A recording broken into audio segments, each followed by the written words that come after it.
indeed in having a wonderful trainer, Sister Domination, who has just come over from Dijon, actually, at a record fee. She was transferred from Dijon, and really, she is a wonderful creature. She really knows how to leap, and she's training the nuns in all the modern techniques, including the trampoline, of course. I was bouncing up and down in the pool one day doing silly voices.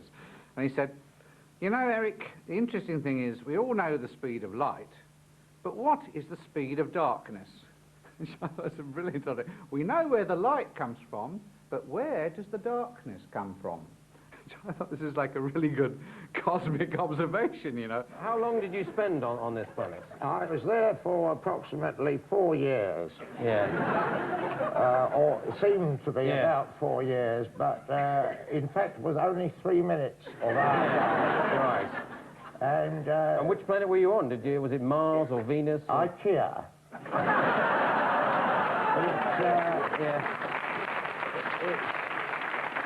There are people who arrived millions of years ago in cardboard boxes and were forced to assemble themselves. Yeah. I see. Probably accounts for the strange shape, I suppose. But... Well, yes, they had no instructions. Yeah. He just had to get into character and let his mind go and make these incredible sort of split-second connections. I mean, it's like sort of, to me, that sort of work was, it's like sort of what I imagine mountain climbing on a sheer precipice is. You know, you've got tiny little footholds and tiny little finger holes. You've just got a bit of chalk on your fingers, and that's all. You've got to get from one to the other. And if you fall, that's it. And Peter never, when he was on form, didn't fall. He just came one after the other. He was so sure of where he was going. Belief. Motivation. Motivation. Motivation, motivation, motivation. The 3 M's. Yeah. It's all about motivation. I follow that. You've got to get those boys on the pitch motivated. Yeah. It's no good seeing go out and buy some ice cream, go to the pictures. You've got to tell them what they're doing. You've got to motivate them onto the pitch. Push them out with forks if you need to, but get them out on the pitch. And then when the game's over, get them in again. I don't think Peter had a creative process in any ordinary sense of the word, because most of us have to grind away for something like 6 or 7 hours. That's what Chapman and I used to reckon, to produce 3 minutes material.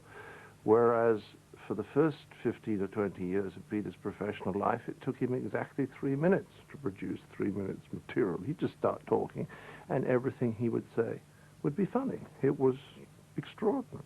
And if you went to dinner with him, he could do it for 2.5 hours. He would make you laugh for 2.5 hours. In fact, you'd get fed up. After 1 hour and a quarter, you'd think, stop, I've laughed too much, now I'd like to talk to you. And I think in a way, he used it a little bit to avoid making real contact with people. Yes, Dad? I'm going to have a baby.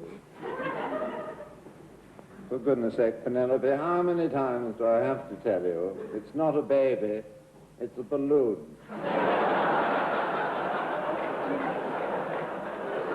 Charles, it is a baby. It's a balloon, Penelope.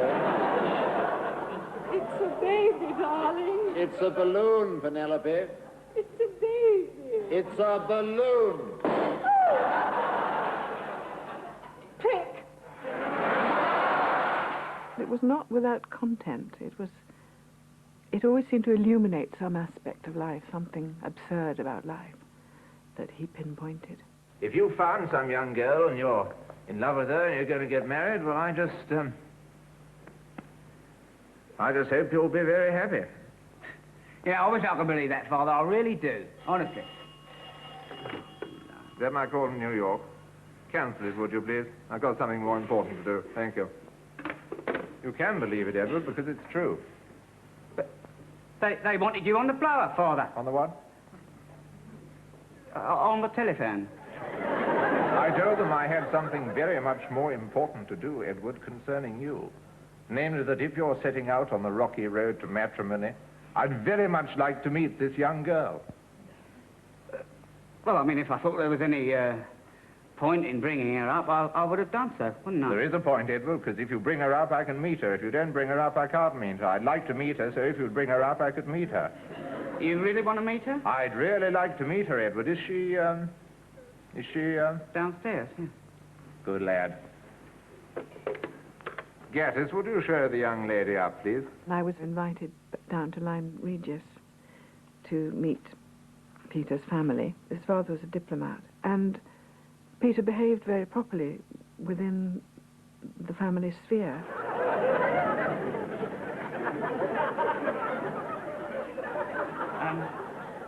Thelma, darling, this is Father. Father, this is Thelma, my fiancée. How do you do? Is there any chance at all I could have a peek at her, look into the box at all? Yes. Thank you very Mind much. how you go. Thank you very much, Edward. It was interesting to see that he came from this totally conventional, Hello? almost hidebound English background, and it was quite a surprise in many ways. Do you think Mummy would like to see her? I think they get on like a house on fire. Gaddis, show my wife in, would you, please? Here's a good fellow. Oh, cheers. And here's... Ah, Peter, my darling, come along in. The talent often expressed itself in the voice of his own class. And there were these extraordinary men, like Sir Arthur Greeb-Streebling, or Streeb-Greebling, whichever. Streeb-Greebling. I beg your pardon. You're confusing me with Sir Arthur Greeb-Streebling. Yes, sir. Streeb-Greebling is my name. Good evening. Yes. Good evening. Thank you very much. Good evening. And good Greebling. Good Greebling indeed. He would go to a cocktail party in London and say that the only words he was going to utter for the duration of the party were the words "good evening." He would never ever say anything else. So just, good evening, good evening, good evening, and good evening, good evening, good evening. And that was all he would ever do. Good evening. He had a wonderful way of saying the obvious. When Arthur Streeb-Greebling, or Streeb-Greebling, I can't remember which, is being interviewed by Dudley about teaching ravens to fly underwater, and Dudley says, "Is it difficult to teach ravens to fly underwater?" And Sir Arthur says, Well, I think the word difficult is an awfully good one here, yes. Now, it's a terribly simple, direct, blunt statement. It's banal, and yet somehow it's terribly funny. The trouble is, you see, God, in his infinite wisdom and mercy, designed these creatures to fly in the air, rather than through the watery substances of the deep. Hence, they experience enormous difficulty, as you said, difficulty in beating their tiny wings against the water. It's a disastrous experience for them. In Cambridge, there is this club called the Footlights, which is very well known. It's over 100 years old, for producing comedians. And Peter Cook is clearly the hero of it, because he restarted the Footlights. Before, it had been a sort of Jolly Japes club.